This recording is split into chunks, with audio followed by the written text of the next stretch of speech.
This is Jewish Board Talk with Charisse Zeifert, only on 101.9 Chai FM. Yesterday, the SAJBD issued a press statement calling for the Constitutional Court to replace President Cyril Ramaphosa as the host for the National Dialogue. Why? To tell me more, I have Wendy Kahn, National Director, as my guest. But, Wendy, at some level, it is extremely ironic that we're having this conversation on Mandela Day. So before we get into the tachlis of it, let's just talk about Mandela Day. And I know that Biyachat this morning was a hive of activity with everybody going off in different directions to do something. Yeah, it's amazing. And I have to say about our community is that, you know, the criticism is always that Mandela Day is one day of the year and what happens the rest of the year. And I have to say about the Jewish community that there is so much going on in outreach in our country. In fact, last year we published a book called Ubuntu, which was the second volume of our book on outreach initiatives. And we actually have copies at the board if anybody's interested. It is phenomenal and so exciting to see the kind of diverse initiatives that all the different organizations in our community are involved with. And as you say, today we arrived at work and the one combi was going out to Mamelodi for the JNF and other people were arriving for our initiative, and it's really exciting. Yeah, so you want to just chat a little bit about ours. We did 2 initiatives this year. And, you know, I think back over the years, all the wonderful Mandela Days we've done where we've gone out to Kagiso and we've gone out to Boksburg. We've really celebrated the day and the values that Nelson Mandela stood for. Today we had an amazing man come into our offices, Venner, and he's involved in going into really, really disadvantaged communities and finding sporting gems and giving them an opportunity to be taken in by the big clubs, get educational opportunities from schooling to high school, entrepreneurial opportunities around the sporting events, people to sell different food items. It was just so incredible. And I know you're going to be doing a show with him. I'm not going to go into too much more detail. I think there's an interesting story there backstory there as well. Yeah, so we really wanted to give soccer balls and different, really support his entrepreneurial training schools, and just really special. And I look forward to hearing the interview with him. We also engaged with Dr. Efrat Barnes from the Barnes Wold, and she is at the Teddy Bear Clinic. We donated the most magnificent 67 teddy bears, and it was really special. She sent us pictures from the facilities at Charlotte Maxeke Hospital, and it's an organisation that we really at the Jewish Board will be getting much more involved in. Fantastic. Now, from one president to another. Yeah, so today we're celebrating the values of Nelson Mandela, and he really stood for unity, I just remember how, in those years, it's interesting, there was also lots of going on about Iran, and there was very similar issues to what we're dealing, in some ways, similar issues to what we're dealing with. And he spent so much time with the Jewish Board of Deputies, and our leadership at the time was Marlene Bethlehem, and sitting down with them and having discussions. And yes, they disagreed. They disagreed on many things. They disagreed on the Israeli-Palestinian issue. But that didn't stop the conversations, and it didn't stop the dialogue. In fact, Mandela went to Israel, and again, it wasn't that he he could hear the story from both sides, but he listened to both sides. And that's what we're not getting today. We have been totally shut out by the current president. He hasn't included us in interfaith initiatives. He has excluded, he and his government, well, not his government, because now we have a government of national unity, but the ANC have really tried to silence a lot of our community. And of course, we're coming very fresh from the abandonment of South African citizens who were in Israel during the Iran strikes on civilian targets in Israel. And we remember that those people were abandoned by our government. There was no consular assistance at all. So this is a president who doesn't want to engage. I think for me, like, the turning point was October the 7th, 2003, when we as South African Jews were looking to our leadership to condemn the attack and to stand with Jewish community. And what we saw was our government come out in kafirs. So I think that for me was like, okay, that was really an eye-opener, and like what has happened that Hamas has become more important to South Africa than South African Jews. Yes. And I think for me, you hit the nail on the head. That was an incredibly painful time. And I think I'm going to use the word abandonment again, because I think we were abandoned in our time. I have such vivid memories of going and chatting with certain government ministers at the time, and sharing the pain of our community and my own personal pain, my own personal stories. And he turned around to me and said, "Noted." And that has made it very clear. In fact, I don't even think we are noted. So yes, we've got to that point now. And so that is when this is the president who is leading an initiative of a national dialogue. A national dialogue is a conversation on the future of our community. What should the priorities of our community be? Who should our community be talking to? Where should we be spending resources? These are critical conversations. And we need to put together leadership of that initiative that are going to be consistent with the values of a national dialogue, and President Ramaphosa does not represent those values. Wendy, so many people have come out either for or against the dialogue, and I've just read some editorials in the Mail and Guardian, for example, today about how much cynicism South Africa has. There have been criticisms around the costs of the dialogue. There have been cynicism, or the DA have pulled out of the dialogue. There's so much that people are arguing against, but that's not what we are saying. We're saying no. We can and should be having a dialogue, but we have to have leadership in place for that dialogue to be inclusive. And based on the fact that we haven't been included, we are feeling a little bit. Well, I'm not sure about, as we will always talk. We are a community that believes in dialogue, and we will participate in some way in this national dialogue. But I think what's really important is that one of the principles in the briefing document of this national dialogue is the principle of inclusivity. Inclusivity.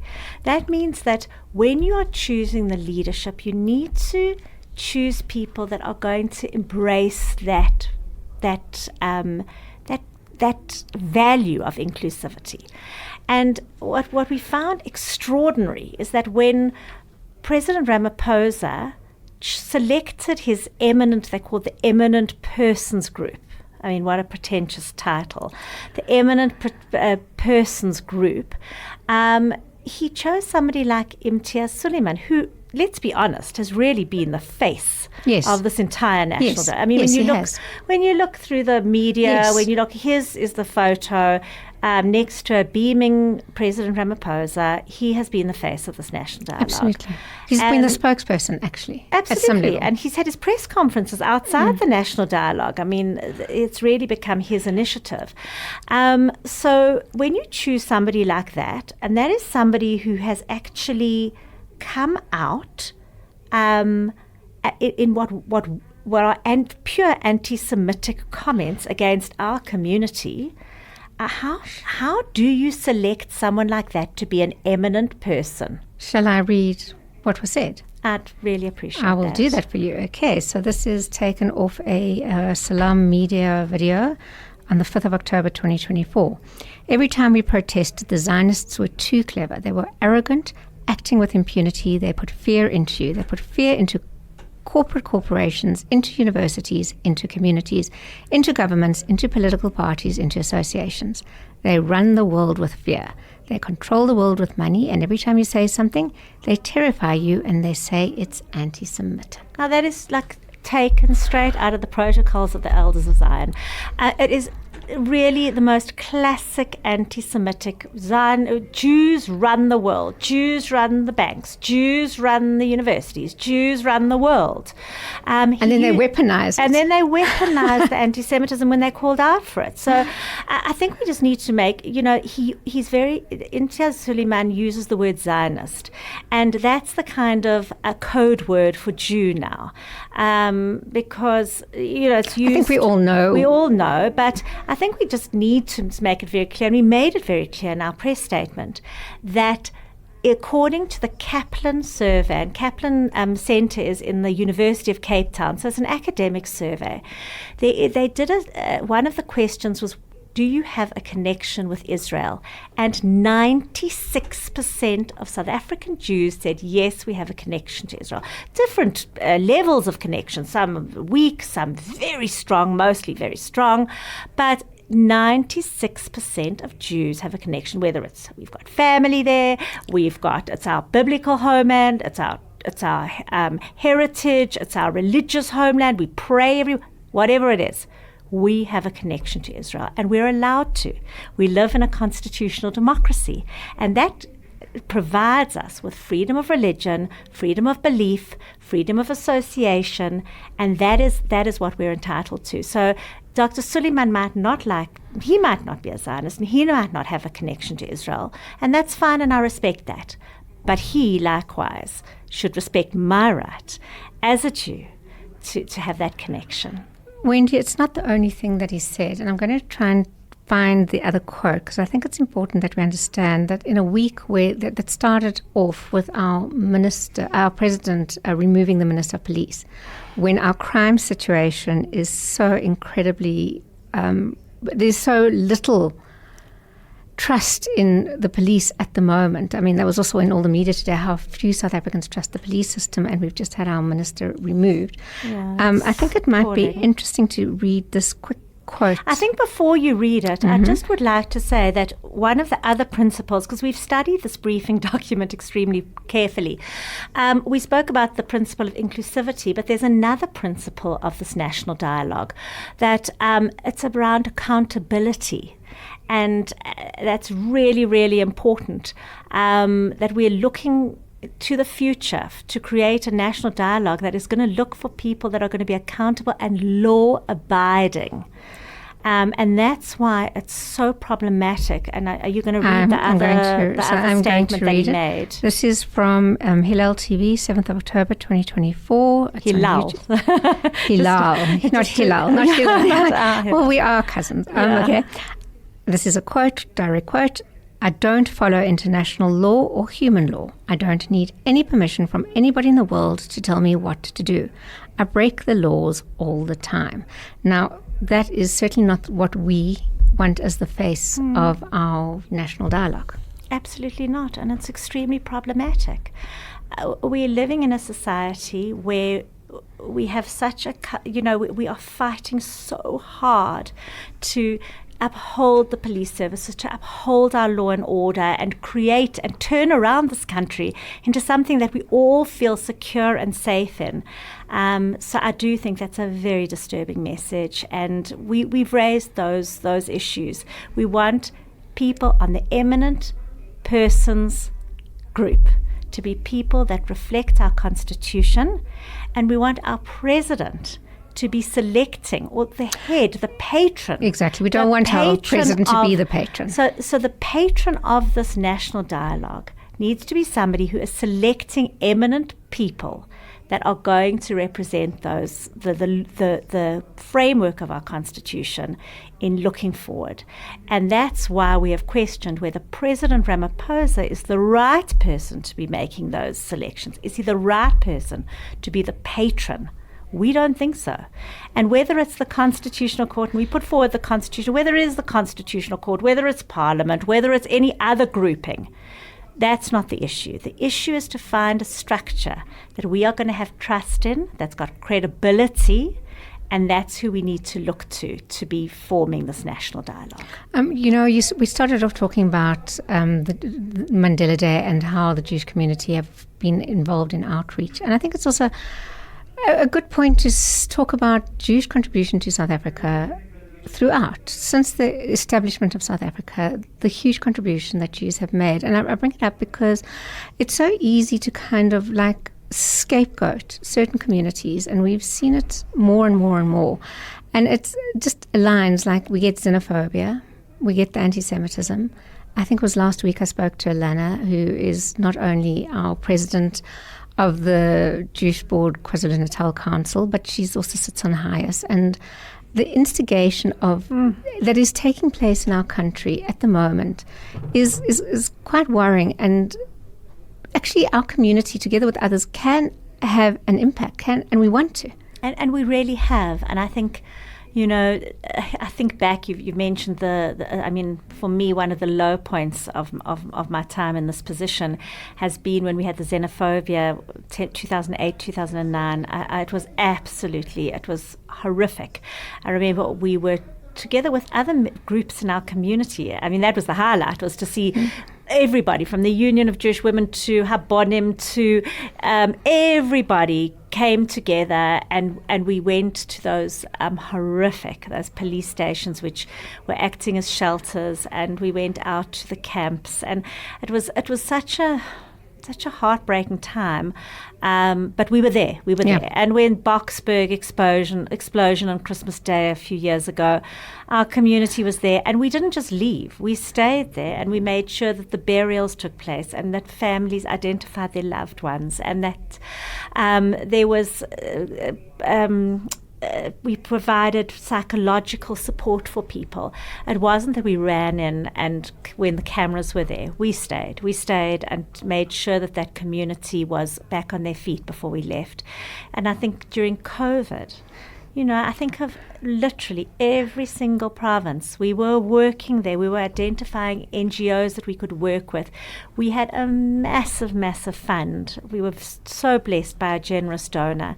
And it was literally huge sums of money that we were able to go and work responsibly with NGOs on projects that came to the party when people were literally starving, but after that helped them build themselves up and pick themselves up and move along. And we've still got relationships with many of those NGOs to this day. Which I actually think is another good point for us to discuss now, is that while we often feel kind of angry and grumpy with our government, we have to stress that I certainly don't think that the majority of South Africans hate either Jews or Israel. In fact, I would say that South Africa has a huge respect for different religions.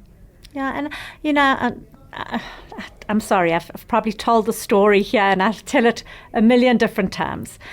And I tell it whenever I speak at overseas conferences. And I'm going to tell it again, because for me it was such an aha moment. And that was when we did it was literally maybe 2 months after 7 October. And we went and did the hostage event on Nelson Mandela Bridge. We back to Nelson Mandela and the principles of unity. And we went there and we were terrified what was going to happen to us. It was early morning and we were going to run out with our balloons and our pictures of the hostages and put them on the bridge, take the photographs, make the point and get out of there. And what we experienced from people who were walking to university, and they were walking to their jobs, and they were walking to school, and they walked past each of these photographs, and they knelt down, and they had tears in their eyes. And I get tears in my eyes every time I tell the story. And they came to us, and they hugged us, and there were little prayer groups that started, and people said, can we come and help you this afternoon? And we left up those posters the entire day, and not one of those posters were torn down. And that's like, when you look the rest of the world, I mean, there were very, very few posters, around the world they were being torn and vandalized. But in the middle of Johannesburg, on Nelson Mandela Bridge, those posters stood and they stayed, and people were so empathetic. And that's the story. And that's what I tell when I go around the world, because it's not the case everywhere else in the world. Around the world, there is hatred and hostility and really tough times. And in kind of wrapping up then, Wendy, although we have, I think, 1 or 2 minutes, but just to wrap up why we fight as the board so hard against this divisiveness. And I think that's, in a way, the point we're trying to make as well. South Africans are actually really good people, and there's this orchestrated hate that people like Imtiaz Sooliman bring in and create is what we want to fight, and that is why we brought out the statement. Absolutely, and we are not saying, like other groups, we are not going to participate in this dialogue. No. We are saying this is how we can make this dialogue better. We can have people that are inclusive, people that want to talk, people who want to just see a better South Africa and a better future for all of us. Maybe we should take control. But thank you very much for coming in, Wendy. Thank you, Charisse, and Shabbat Shalom. Thanks, Shabbat Shalom. Wendy Kahn, National Director of the Jewish Board of Deputies, and we were talking about the statement that we brought out yesterday in response to the National Dialogue and Imtiaz Sooliman being appointed an eminent person.